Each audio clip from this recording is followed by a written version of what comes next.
Hello, it's Peter Wright and Kathleen Beauvais with another episode of the Yakking Show.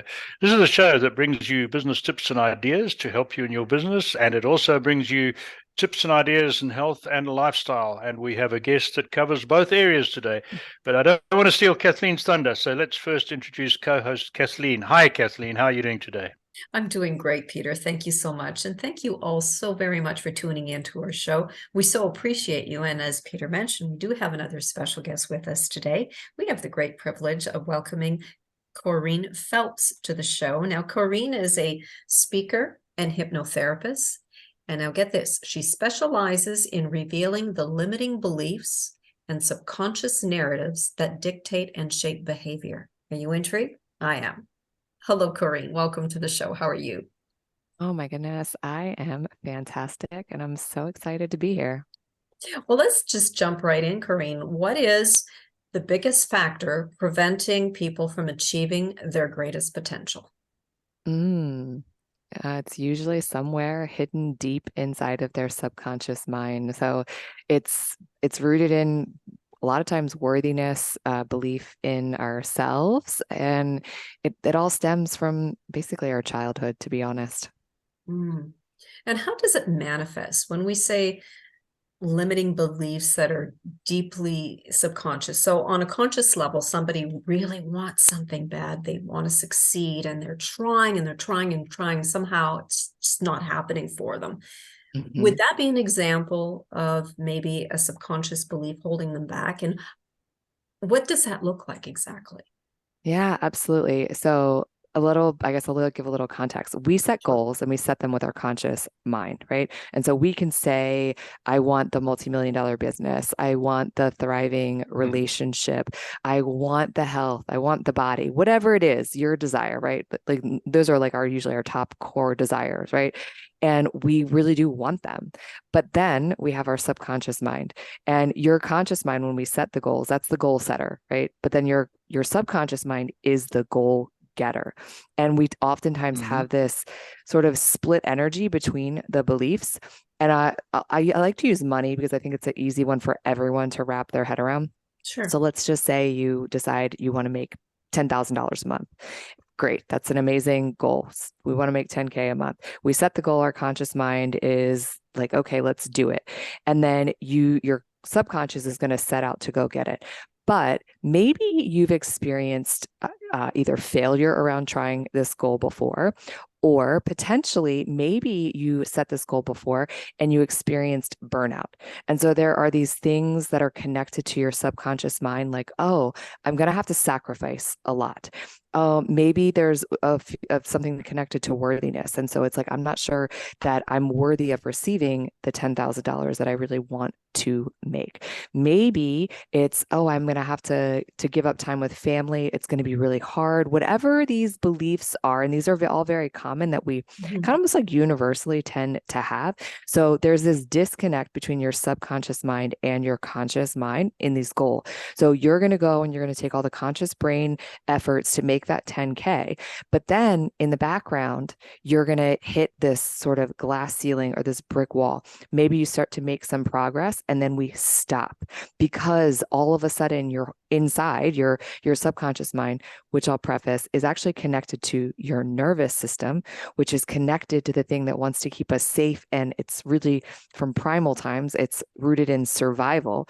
And all of a sudden there's this threat to safety, aka limiting belief, and then we stop doing the Mhm. things that we need to do in order to have achieve the goal. Oh, fascinating. Mm. Very, very. So here's one for you, and obviously this is an unfair question to ask you from a personal point of view. Yeah. But if in your studies and your reading, would you say that the limiting beliefs people suffer from now have changed significantly in the last, say, 60 years, or not really? Oh, in the last 60 years? No, well, I would say a lot of our current limiting beliefs came from 60 years ago. So they're Okay. probably, I would say they're probably the same because Hmm. on a primal level, when you start to peel them all down, essentially our limiting beliefs are like universally similar. Okay. All right. Perhaps I didn't phrase the question well. That's a good answer, but what I'm looking at is if I'm 70, right? So if I go back to my childhood in the late 50s, 60s, when I was a teenager, I just feel, and this might be this old story of everything was better when we were kids type thing, but I generally feel that people didn't strive so much then, but still seem to succeed. Life seemed to be simpler, but people seem to do well. I don't know. Yeah, You know what I'm trying to get at? I There didn't seem do. to be this agonizing over I can't do it. I'm not good enough. People got on with it, and it didn't seem to as big a problem. That's why I asked you what's changed in 60 years I do or think 50 that years. I think everything is exacerbated. I think that those things Yeah, those feelings were there, but it was right. easier to move beyond them because, Yes. the social medias were not around back Yeah, then. that's right. The connection to television, it was different. The media that we did experience and the shows that we saw and the kind like news isn't the way that it was back, Hmm. back that, Hmm. in that era, Yeah, completely different. So our access to so many things, we're constantly being bombarded with a lot of negative things on a very daily basis. And so I think that you never get that moment or reprieve. Whereas right. in different times, there was this space to move through it. And so I think Yes, now what happens is as you maybe start to move through something, you get hit with something else and you get sure. hit with something else. So for your capacity and bandwidth to move through something and maybe even kind of start to repattern and reprogram your subconscious on your own through sort of different grounding techniques that were just intuitive in human nature that Hmm. we all kind of already know how to do. We just don't do them because we don't get up from our Right. desk. So I think that's the difference. So I don't know Yeah, that the beliefs are different. It's the lifestyle is different. lifestyle and just thinking about that, what suddenly reminded me is that aspirations weren't as high in those days because yes, people went to the movies and saw the lifestyle of the rich and famous, but they didn't see it every day as you just mentioned, on television, right? And you didn't, certainly I came up in a British culture, you didn't have a lot of people saying yes, you can earn $1 million and yes, you can have a huge house. It was all very much understated, so there wasn't the pressure perhaps for that. So anyway, thank you. Good answers. That's you, Yeah. Kathleen. So Corene, what are some of the most common subconscious beliefs and how would one overcome those? You talked about money, but what are the other common ones are there? So I think what I see a lot in high achievers and entrepreneurs is one, there's a fear of being seen, like visibility. So, to grow a Hmm. business, especially if we're talking in that realm, we have to be able to put ourselves out there. And I think because of the high stakes of putting yourself out there, kind of, we're just talking about that whole idea of social media, right? The stakes are so much higher.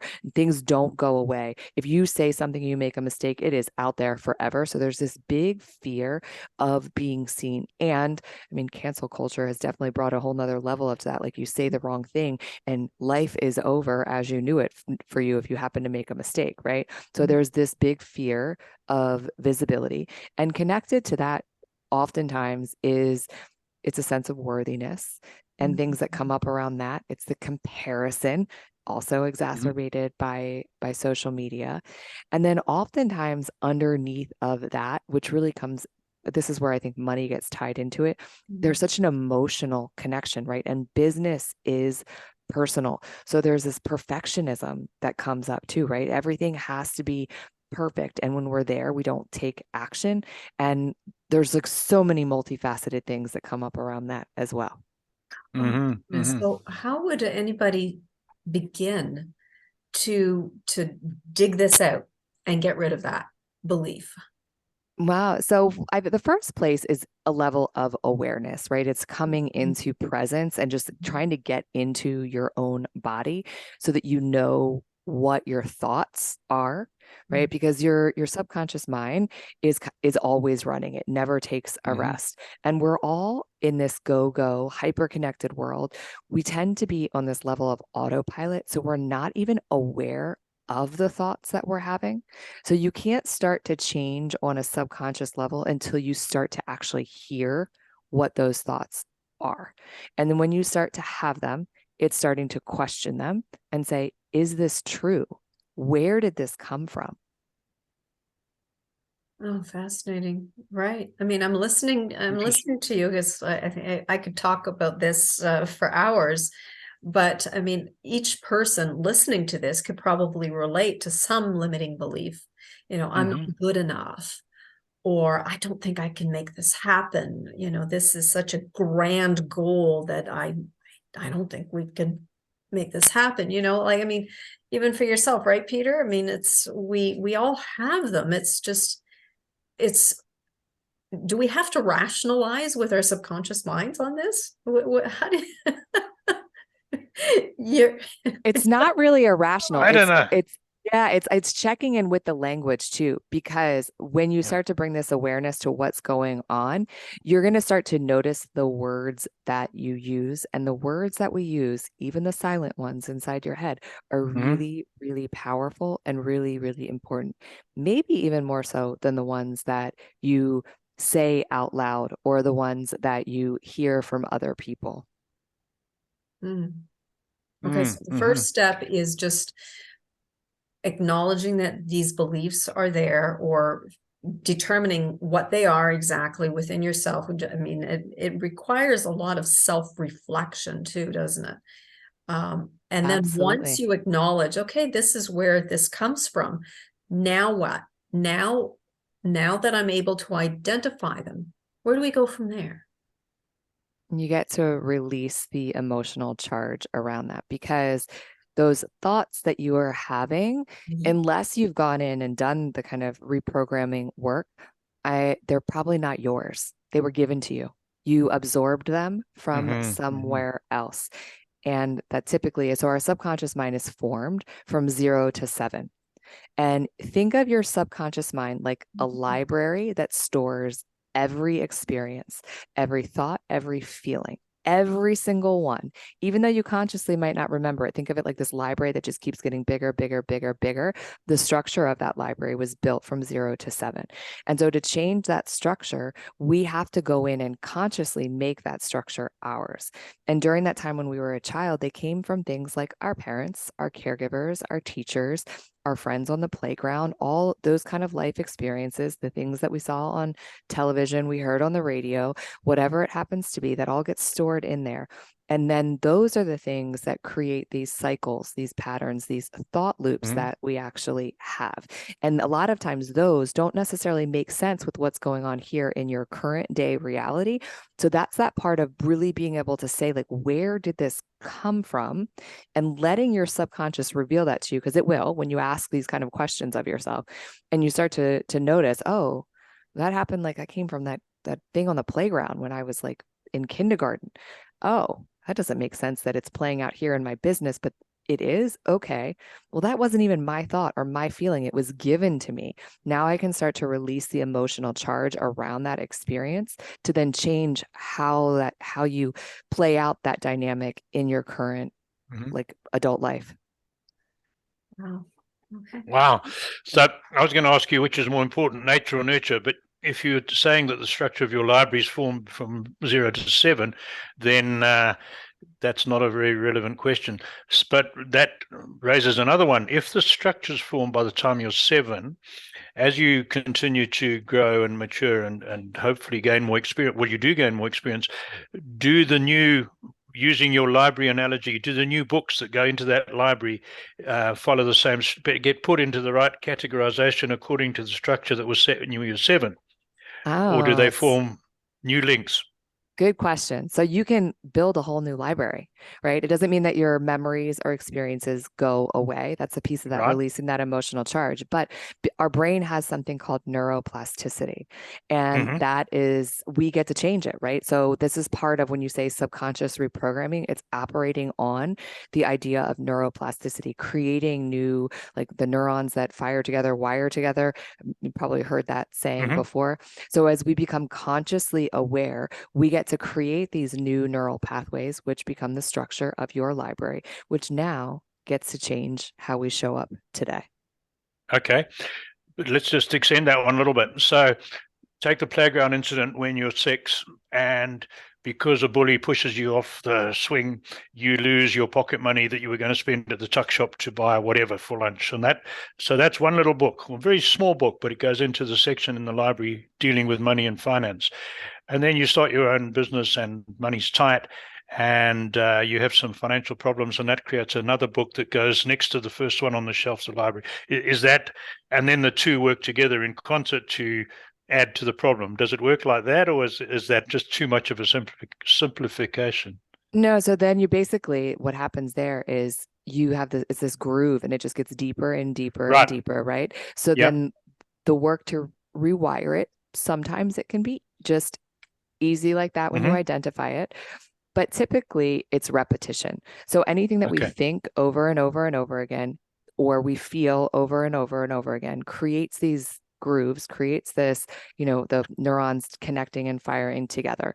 And so the work around subconscious reprogramming, rebuilding that library, is this, repetition of creating a new thought and thinking it over and feeling into it. So it doesn't have to be like dictate everything. Those books get to stay there, but then they won't have the same charge, and you get to write new ones. Right. I'm with you. Sorry, Kathleen, can I just ask Corene one more? Is it relatively easy for people to do this on their own, or to do it properly, they really need someone like you to walk them through it? That's, I think, a twofold question, because yes, you can absolutely do it on your own. But the reason why people like myself or coaches exist is because when we work with someone, the process tends to be a lot faster, the collapsing of time. So brain surgeons don't do brain surgery on themselves. That's the thing I always say. That's true. You're absolutely right. So how would you bring the hypnotherapy into this? So I actually use two things. I actually use breath work and I use hypnotherapy. Sometimes I use them in conjunction, hypno breath work, or I just do hypnotherapy. And essentially it's a 6-phase process that I go through with my clients. One is connecting and finding. We usually work on one thing. I guess I should start with that. It's not like we go in and it's just like the wild, wild west of reprogramming. We decide, okay, I'm struggling with this one thing. Let's look at what that one thing is, connect it to where it's coming from, see that original memory and thought, where it came from. And then using some techniques, but one of them, it's called timeline therapy, which is based in NLP, which is Neuro-Linguistic Programming. We start to witness and see that event. That's where we release that emotional charge. And then hypnotherapy is actually the place where we open the door to your subconscious mind. And when we open the door to your subconscious mind, we actually start to it's open for suggestion, right? And so that's really what hypnotherapy is. Hypnotherapy is a lot like meditation, but with a very specific goal in mind. And so we just start to create a suggestion of a new way of being, a new way of thinking. And so with hypnotherapy, it usually takes about 6 sessions, and there's studies done on this. 6 sessions of hypnotherapy with one specific focus in mind has a 93% success rate. Wow. That is remarkable. Amazing. Yeah. It really is remarkable. Well, let's change our focus for a moment and get to know you a little bit better. Tell us how you went from a career in real estate to becoming a hypnotherapist and coach. Oh my goodness, sit down. How much time do you have? No. So I'll give you the short story. So I actually had my daughter when I was in college. So I was really, really young when I had her. And I ended up in a career in real estate because somebody told me that's what I needed to do to make enough money to be able to be a single mom and pay for all of the things. And so I set off in my 20s doing that, but it really wasn't in line with what I desired to do with my life. And while I reached a good amount of success in that career, I woke up most days and I was miserable. And from that place, I just kept saying to myself, like, this is not the example I want to show my daughter, as someone who's like miserable in their career and kind of is walking around a little angry all the time. And that's how I felt. It was, a high stress job. And I had gone to school and I'd studied nutrition, and I decided, you know what, I really just want to get back to in line with what I had intended to do with my life. So I was literally in a Pilates class one day and I was like, I love this. This is amazing. I could do this. And so I literally in that moment decided I was going to start teaching Pilates and coaching nutrition for my clients.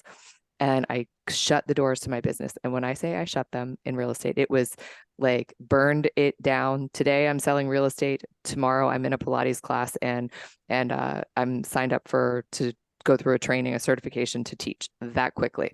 Oh my So God. off I went, dove in, and realized that a lot of the problems that I was experiencing in real estate were the same problems I was experiencing in now my Pilates business. And I also quickly learned that just teaching wasn't going to support my lifestyle either. So I opened a brick and mortar business. And I will preface this too with, when I was in real estate, I experienced burnout. And a few years into my fitness and wellness business, I experienced burnout again.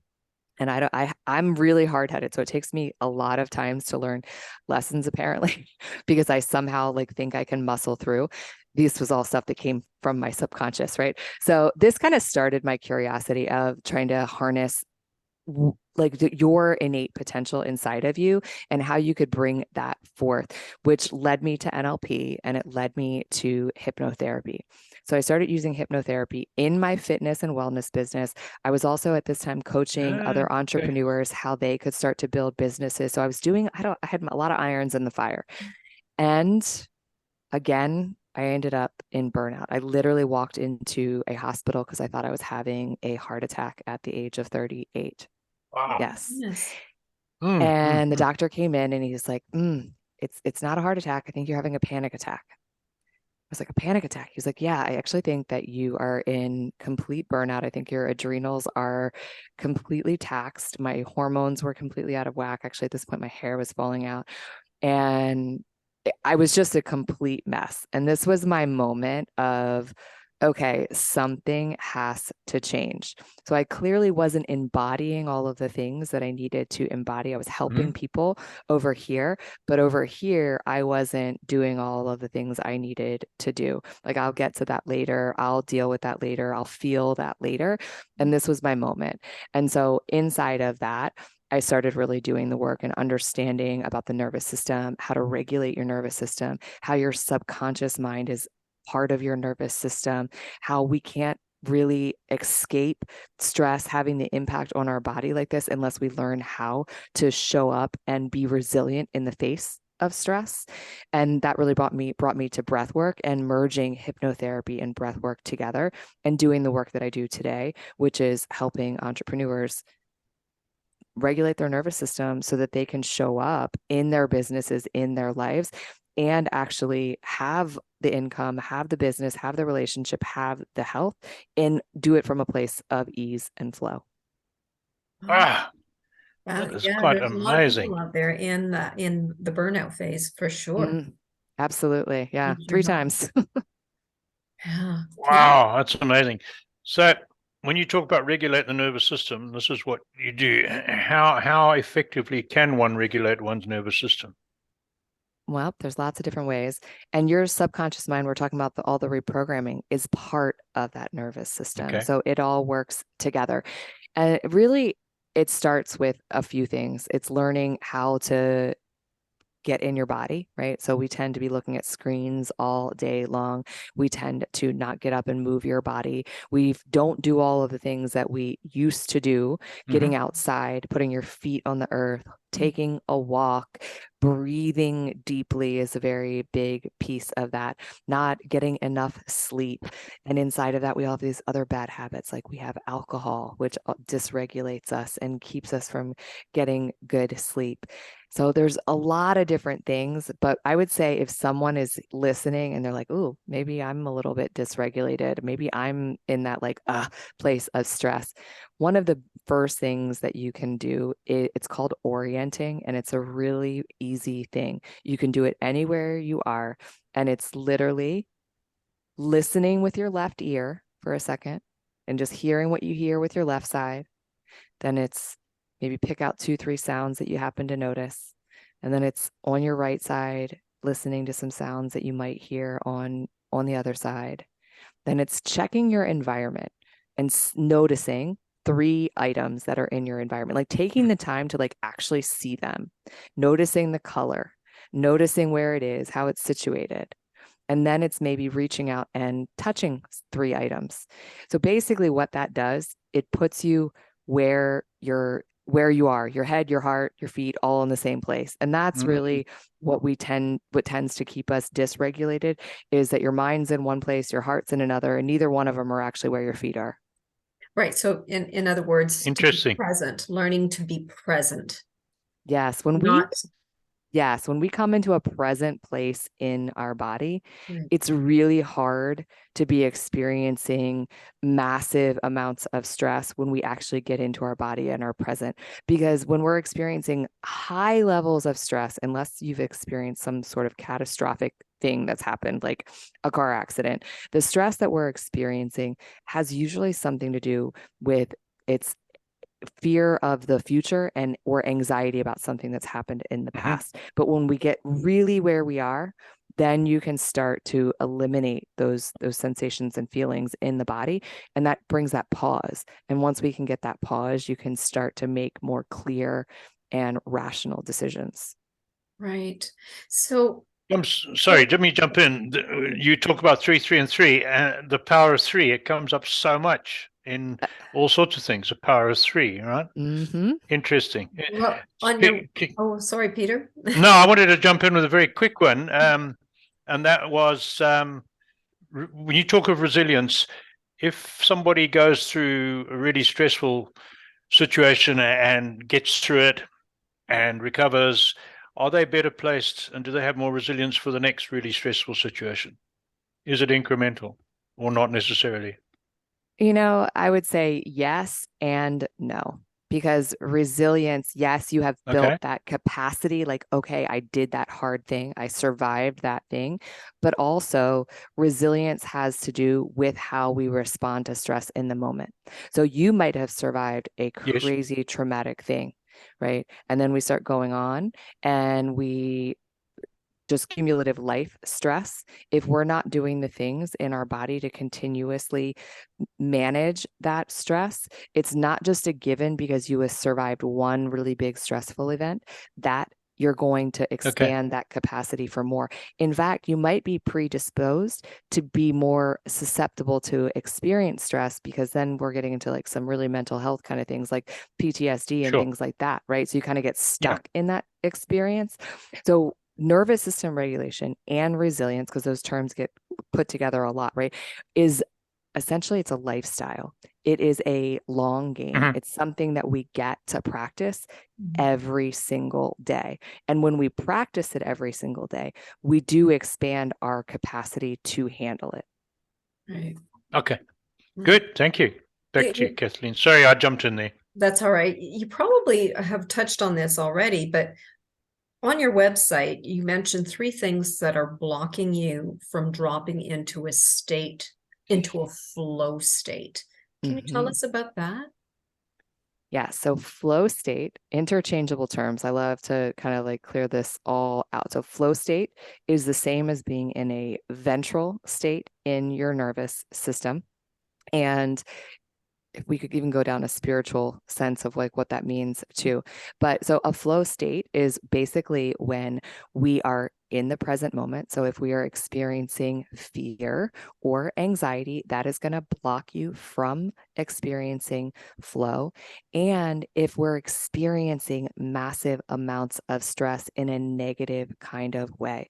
So stress isn't bad, but it is bad if we perceive it bad, or we don't know how to respond to it. Okay. Okay.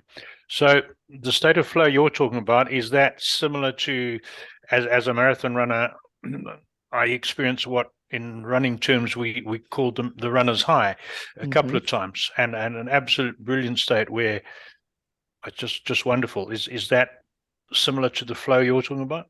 Absolutely. So flow state is Okay. essentially this, it's the sort of that utopian sort of place that we all want to be Yeah. in the human experience. You experience it in running, you experience it in a creative standpoint, essentially. And what is happening in that runner's high, runner's flow, or flow when you experience it in other places, it's literally a release of neurotransmitters in your brain. It's like a cocktail party happening in your brain, and it's released through a multitude of different factors that get you there. Like when you hit it in the runner's high context, I don't care who you are. You can be an ultra marathoner. When we first start out running, the first mile is usually stinks for everyone, Oh right? yeah. Oh It doesn't yeah. matter. Doesn't matter who you are. You can be an elite athlete. The first mile that has like the suck factor, right? Yeah, absolutely. That is actually something to hit flow. We have to be able to push through the hard, right? Right. So there has to be an element of challenge, but it can't be so hard that we get frustrated and it makes us feel like a failure. It has to be in line with something that's connected to our purpose. So if you're a runner, that's connected to your purpose, something that you absolutely love. You hit that challenge and you push through it. And on the other side of that challenge is when we access that state of flow. But if we have subconscious blocks going on, like our ability to push through something that's challenging and hard, then we don't have the belief in ourselves to actually push through the hard. So we can't get over to that side of flow state. Yeah. Good one. Excellent. We're running Yes, we out are, of time. unfortunately, but I know you have a burning question. I've got my burning question. Ask all our successful guests, and with business guests, we are slightly differently. But what I'd like to know, Corene, in your experience, is there a single characteristic, mindset, habit that sets people who live healthy, balanced lives apart from those who are suffering from stress and don't achieve their potential? Is there one thing, or is it a lot more complicated? I think that it can be very simple, and it comes down to that whole idea of and concept, which I'm sure you guys have explored before, is around a growth mindset, right? And so when we have a growth mindset, we feel that we have the control. We have locus of control. We are the ones that are radically responsible for creating that change. And when you operate from that place, your perception of stress is completely different. And that's really the critical factor in all of this. It's what we believe about stress is how we respond to it. If we think it's bad, we're going to respond badly to it. If we see stress as basically an opportunity to rise to the occasion, then that's what will also happen. Great. Wonderful. Thank you for that. Well, Corene, how do people contact you? You can find me on my website. You can come right on over there. It's my name, Corene Phelps. You can reach out through there directly. I think you can email me directly from there, and I answer my own emails. Come say hello. Excellent. Oh my goodness. Well, We will do that. And for our audio listeners, that will be details of Corene's website will be in the description. Thanks very much, Corene. Well, Corene, thank you so much for being on our show today. I really hope you come back. Again, I think we are just touching the surface of this topic. It would be nice to delve in it a little bit deeper. So I hope you do come back. And oh my goodness, thank you so much for having me. I'd absolutely be overjoyed to come back. I mean, you couldn't shut me up, right? Well, that's wonderful. Thank you so much. And really good. yes, and thank you also very much for tuning into our show. And once again, if you have any questions, please feel free to respond to Corene directly. And if anyone is interested in being a guest on our show, please visit us at theyakkingshow.com. All you have to do is click on the contacts tab, where you will find a short application form, and we'd love to hear from you. So until next time, take care, everyone. Bye-bye. Bye.